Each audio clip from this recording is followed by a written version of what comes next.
Assalamualaikum warahmatullahi wabarakatuh. Jumpa lagi di Good Night YouTube channel. Apa kabar nih teman-teman? Semoga kalian yang menonton video ini selalu diberi kesehatan dan dilancarkan rezekinya. Pada kesempatan kali ini aku akan menceritakan pengalaman mistis dari seseorang. Sebut saja dia adalah Pak Ali. Tapi sebelum mulai ke cerita, aku akan sedikit menjelaskan tentang siapa itu Sundari, tokoh yang akan aku ceritakan kali ini. Sundari. Sebenarnya nama aslinya itu bukan Sundari, melainkan Srindari. Tapi warga setempat lebih sering menyebutnya Sundari, mungkin agar lebih mudah diucapkan. Menurut cerita rakyat setempat, Srindari ini dulunya adalah putri dari salah satu bangsawan Majapahit yang diasingkan karena kecantikannya melebihi permaisuri kerajaan. Alasan Srindari diasingkan agar sang prabu kerajaan tidak menjadikannya sebagai selir. Srindari diasingkan ke sebuah hutan yang berada di salah satu desa di Kabupaten Lamongan, Jawa Timur, yaitu Desa Garum. Hingga akhirnya Srindari meninggal di hutan tersebut saat usianya masih terbilang muda. Pernah ada kisah nyata yang dialami oleh seseorang. Sebut saja dia adalah Pak Ali. Dia berasal dari luar daerah, yaitu Bojonegoro. Ketika sedang menempuh perjalanan dari Gresik menuju ke Bojonegoro, dia ini sempat melewati hutan tersebut dan mampir di sebuah kampung gaib tempat Srindari tinggal. Untuk cerita lebih lengkapnya silakan simak video ini sampai selesai. Good night.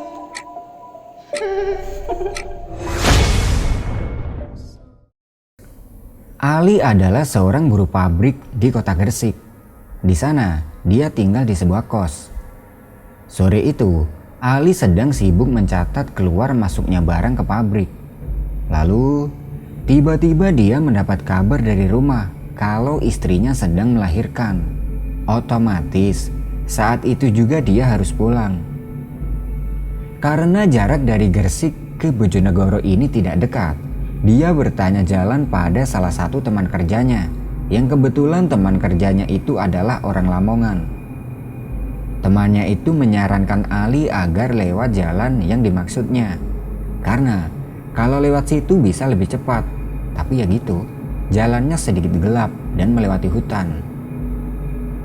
Karena memang keadaan sudah mendesak, Ali memilih untuk pulang melewati jalan yang dimaksud temannya itu. Jadi jalannya itu melewati sebuah hutan yang merupakan perbatasan antara Kabupaten Jombang dan Lamongan, Jawa Timur. Malam itu sekitar pukul 11 malam. Setelah selesai kerja, dia izin cuti pada atasannya untuk beberapa hari. Sepulang dari kerja, dia bergegas mengendarai motornya untuk pulang ke Kedung Adem Bojonegoro yang merupakan tempat tinggalnya. Dia berkendara sesuai arahan dari temannya tadi, dan sesampainya di daerah Lamongan tepat pukul 12 malam. Nah, di sini dia bingung dengan arah jalan yang dilewati. Dia bertanya pada pedagang kaki lima yang malam itu masih berdagang. "Maaf Pak, saya mau tanya, arah ke Kedung Adem Bojonegoro itu kemana ya?" Pedagang itu memberitahukan dua jalan. Kalau ke arah selatan itu lebih dekat, tapi jalannya gelap dan harus melewati hutan. Tapi kalau ke arah utara, jalannya bisa lebih ramai, tapi jauh. Ali berterima kasih pada pedagang kaki lima itu. Kemudian dia lanjut berkendara ke arah selatan. Setelah melewati dua jembatan kecil, dia sampai di sebuah kampung yang cukup ramai. Melihat kampung ini, Ali merasa sangat lega karena mungkin jalannya tidak segelap yang dia bayangkan. Setelah melewati kampung tersebut, dia melewati satu jembatan lagi, dan kali ini jembatannya cukup panjang dan bangunannya terlihat kuno, seperti peninggalan Belanda. Setelah 1 kilometer melewati jembatan tersebut, dia menjumpai sebuah gapura yang menunjukkan kalau dia akan masuk ke desa Garung. Ketika berkendara melewati desa Garung, masih belum ada yang aneh. Desanya masih terlihat ramai oleh pemuda yang nongkrong di pertigaan desa, dan masih banyak lampu dari rumah warga, sama seperti desa sebelumnya. Setelah melewati desa tersebut, dia mulai masuk ke dalam hutan yang sangat gelap, dan jalannya ini bergelombang alias sudah rusak. Dia terus berkendara menyusuri hutan tersebut. Tapi, sudah sangat lama berkendara, dia tidak juga keluar dari hutan yang gelap ini. Sampai di sini, dia merasa ada yang janggal. Karena menurut temannya tadi tidak jauh, tapi ini kok terasa jauh banget. Dia mulai khawatir dan muncul perasaan takut. Takut dibegal, takut kesasar, dan segala macam. Di sisi lain, kondisi bensin motornya sudah mulai menipis. Setelah cukup jauh berkendara, di depan terlihat ada sebuah gapura dan beberapa bangunan rumah warga yang sepertinya itu adalah sebuah kampung. Dia menuju ke kampung tersebut. Sesampainya di situ, ternyata benar, ini adalah sebuah kampung. Tapi, kampungnya ini terlihat cukup aneh, seperti kampung yang sangat tertinggal. Jadi kampungnya ini beda banget sama beberapa kampung yang sebelumnya dia lewati. Dia terus saja berkendara melewati kampung tersebut sambil mengamati keadaan sekitar. Terlihat bangunan rumah warga di sini masih terbuat dari bambu dan kayu. Penerangan pun masih memakai api obor. Di tengah-tengah kampung tersebut, dia menjumpai sebuah warung di pinggir jalan yang masih buka. Karena waktu itu Ali ini cukup lelah dan ngantuk, dia berinisiatif untuk mampir di warung tersebut, sekalian ngopi sambil tanya jalan. Motor diarahkan menuju ke sana dan berhenti tepat di depan warung tersebut. Terlihat warungnya ini sangat sepi, tidak ada pembeli satupun. Ali memarkirkan motor di depan warung dan masuk ke dalam. Suasana warungnya itu sangat kuno. Penerangan juga masih menggunakan lentera api jadul, persis dengan keadaan di kampung ini. Sesampainya di dalam warung, hanya terlihat penjualnya aja. Dia cewek, mengenakan baju kemben, berbaju kuning adat Jawa, dan sedang duduk di kursi kayu kecil. "Permisi mbak, ada kopi?" "Ada pak, silakan duduk," jawab penjualnya dengan ramah. Penjual kopi itu lekas berdiri dari kursi kayu kecilnya dan masuk ke dapur. Kemudian Ali meletakkan tas kecilnya di atas meja dan duduk di kursi dalam warung. Sambil duduk itu, dia berpikir, kok berani ya wanita ini berjualan sampai larut malam, sendirian pula. Tidak lama kemudian, wanita itu datang dengan membawa segelas kopi yang dipesan. Kemudian dia kembali ke tempat tadi dia duduk. Sambil menikmati hangatnya kopi, Ali memperhatikan keadaan sekitar warung yang tampak sepi seperti tak berpenghuni. Sebungkus rokok dia keluarkan dari saku sambil bertanya pada si penjual. "Mbak, ini desa apa ya namanya?" "Desa Janggan, Pak." "Kok sepi banget ya, Mbak? Dari tadi saya nggak ngelihat ada motor yang lewat." "Iya, Pak. Kalau jam segini sudah pada tidur." Ali mengeluarkan HP yang ada di dalam tasnya untuk melihat jam, sekalian ingin menghubungi keluarganya. Tapi waktu itu HP-nya mati karena tadi belum sempat dicas karena buru-buru. "Mbak, ada stop kontak nggak buat ngecas HP?" "Di sini tidak ada listrik, Pak," jawab penjual itu dengan singkat. Di sini Ali mikir, masa di tahun segini masih ada desa yang belum dijangkau listrik? Karena memang keadaannya seperti itu, dia menganggap wajar. karena penerangan warga aja masih memakai api. Dia kembali bertanya pada si penjual. Oh iya mbak, kalau ke Gedung Adem Bojonegoro masih jauh nggak dari sini? Jauh pak, lebih baik istirahat dulu saja, tunggu pagi. Ali lanjut menikmati kopi, dan karena capek, dia merasa ngantuk. Hingga tanpa disadari dia tertidur dengan posisi duduk bersandar dinding warung yang terbuat dari anyaman bambu. Tidak lama tidur, tiba-tiba terasa ada yang membangunkan, dan ternyata yang membangunkan itu adalah si pemilik warung. Pak, kalau mau istirahat di rumah aja, soalnya warungnya mau tutup. Mendengar itu Ali menolak karena sungkan. Di sisi lain, gak pantas juga kan kalau harus istirahat di rumah wanita, apalagi malam-malam gini. Dia bilang pada wanita itu kalau dia mau melanjutkan perjalanan. Tapi wanita itu memaksa Ali untuk istirahat di rumahnya. Karena menurutnya, kalau lanjut jalan sekarang bahaya. Selain sudah larut malam, hutannya juga gelap. Karena merasa capek dan ngantuk, Ali mempertimbangkan tawaran wanita itu. Di sisi lain, kondisi bensin motornya juga sudah menipis. Takutnya kehabisan di tengah hutan. Ali pun bertanya pada wanita itu, apa boleh kalau istirahat di rumahnya, dan apa keluarganya tidak melarangnya. Wanita itu bilang tidak apa-apa, lebih baik menginap daripada terjadi apa-apa di jalan. Karena sebenarnya Ali juga merasa ragu kalau harus jalan sekarang.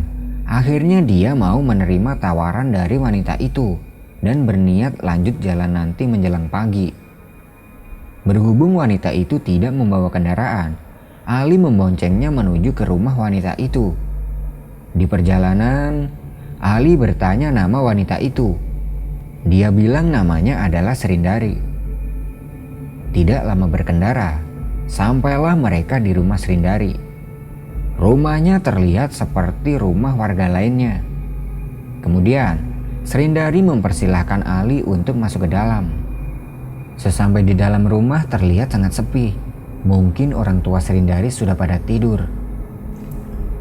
Srindari mempersilahkan Ali untuk duduk di ruang tamu dan dia masuk ke dalam untuk menaruh barang-barangnya yang dibawa dari warung tadi.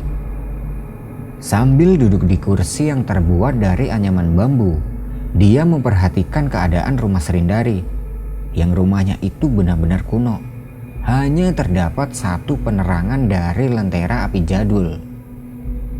Tidak lama kemudian, terlihat Srindari datang ke ruang tamu. Dia terlihat memakai pakaian yang berbeda dari sebelumnya, tapi dengan warna yang sama, yaitu warna kuning. Dia terlihat sangat cantik, berkulit kuning langsat, dan rambutnya panjang bergelombang. Dia datang sambil membawa lentera api jadul dan makanan berupa buah maja. Udah pada tahu buah maja nggak? Buah maja ini bentuknya seperti jeruk, tapi kulitnya keras. Jadi kalau mau makan harus dipecah dulu kulitnya. Rasanya manis dan baunya harum. Srindari meletakkan api dan buah itu di atas meja. Kemudian dia duduk di kursi sebelah Ali. Kok sepi banget mbak? Orang rumah pada tidur ya? Enggak pak, saya memang tinggal sendiri. Mendengar itu Ali sempat tidak percaya kalau Srindari tinggal seorang diri. Sambil makan buah maja, Ali bertanya banyak tentang kehidupannya Srindari. Hingga akhirnya mereka terlibat obrolan yang cukup seru. Srindari mengatakan kalau dia adalah putri dari bangsawan. Di sini dia tinggal seorang diri, tidak bersuami, dan kedua orang tuanya sudah lama meninggal. Begitupun dengan saudara-saudaranya. Mendengar gaya bicara Srindari dengan bahasa Jawanya yang lembut, Ali sempat terkagum dengan kecantikan Srindari. Sampai-sampai dia lupa dengan tujuannya. Kalau di rumah istrinya dalam keadaan melahirkan. Setelah cukup lama ngobrol, Srindari mempersilahkan Ali untuk istirahat di sebuah dipan yang ada di ruang tamu. Lalu dia kembali masuk ke dalam. Ali pun segera merebahkan badannya di atas dipan tersebut dan berpikir, kok bisa ya wanita secantik ini tinggal di desa yang sangat tertinggal. Remang-remang cahaya dari lentera api yang menempel di dinding membuat Ali terlelap tidur. Setelah terasa cukup lama tidur, dia terbangun karena merasakan silau.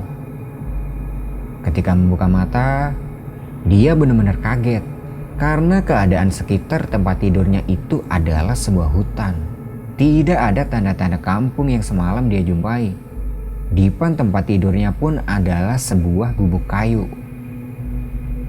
Dia sempat mengira kalau semalam yang dilihatnya itu adalah mimpi. Di sini dia benar-benar bingung di mana dia sekarang berada. Dia lekas turun dari gubuk untuk melihat keadaan sekitar. Tapi yang terlihat hanyalah hutan jati yang cukup lebat dan motornya yang terparkir di depan gubuk. Dalam kebingungannya itu, dari kejauhan terlihat ada seorang laki-laki parubaya yang sedang berjalan sambil membawa karung kosong dan sabit. Sepertinya orang itu hendak berkebun atau mungkin mencari rumput. Laki-laki itu berjalan ke arah Ali yang sedang berdiri. Sesampainya di tempat Ali, dia langsung tanya, Maaf Pak, saya mau tanya, ini desa apa ya? Orang itu memperhatikan Ali dari ujung kaki sampai ujung kepala. Kemudian dia menjawab, Sampean ini orang mana? Saya dari Bojonegoro Pak. Lah kok bisa sampai sini? Saya mau pulang, tapi semalam saya sempat tidur di rumah warga. Tapi pas bangun-bangun, kampungnya nggak ada. Laki-laki itu terlihat berpikir.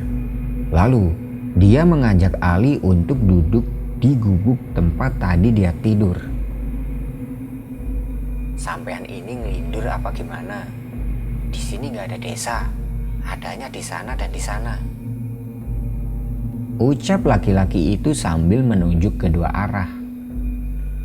Mendengar penjelasan dari laki-laki itu, Ali benar-benar bingung. Kemudian laki-laki itu menawari kopi yang dibawanya dan meminta Ali untuk menjelaskan kejadian yang selengkapnya. Sambil minum kopi dan menghisap sebatang rokok, Ali menceritakan tentang kejadian semalam itu, termasuk desa Janggan dan sosok wanita yang bernama Srindari. Setelah bercerita banyak, laki-laki itu memegang pundaknya Ali sambil berkata, Walah mas, di sini nggak ada yang namanya desa Janggan. Adanya desa Garung di sana dan desa Jatipanda di sana. Masa sih Pak? Tapi semalam Srindari bilang kalau desanya itu desa Janggan. Laki-laki itu menghisap rokoknya dalam-dalam, kemudian memberitahu Ali sesuatu yang membuatnya hampir tidak percaya. Bahwasanya Srindari yang dia temui itu adalah wanita yang sudah meninggal ratusan tahun yang lalu karena diasingkan di hutan ini karena kecantikannya melebihi permaisuri kerajaan Majapahit. Permaisuri yang merasa cemburu dan tidak ingin Srindari nantinya dijadikan selir oleh sang raja. Dia mengutus beberapa prajurit untuk mengasingkannya. Nama aslinya adalah Srindari, tapi warga desa Garung lebih sering menyebutnya dengan sebutan Sundari. Dan desa Janggan itu adalah desa gaib, alias desa yang dihuni oleh para jin di hutan ini. Mendengar itu Ali berpikir, Pantas saja desanya terlihat aneh, seperti desa tertinggal ratusan tahun.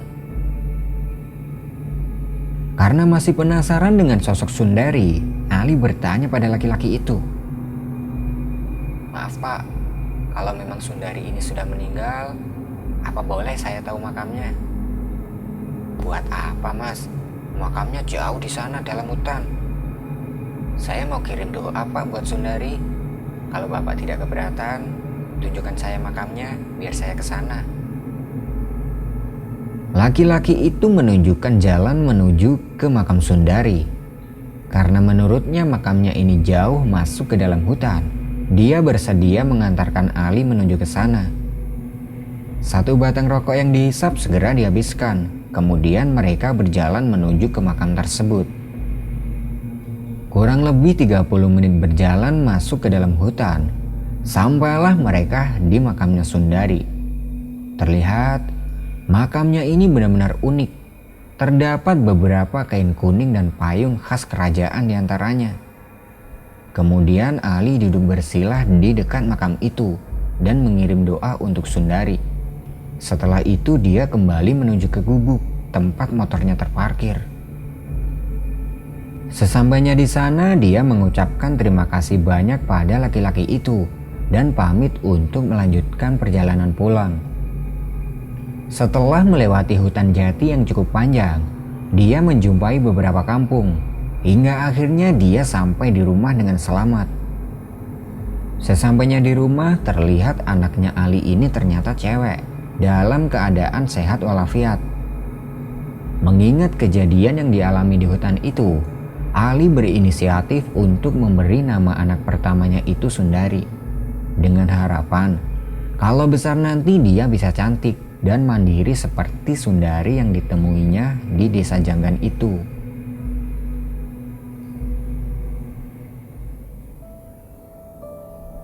Nah, itu tadi adalah pengalaman mistis yang dialami oleh Pak Ali ketika melakukan perjalanan malam dari Gresik menuju ke Bojonegoro.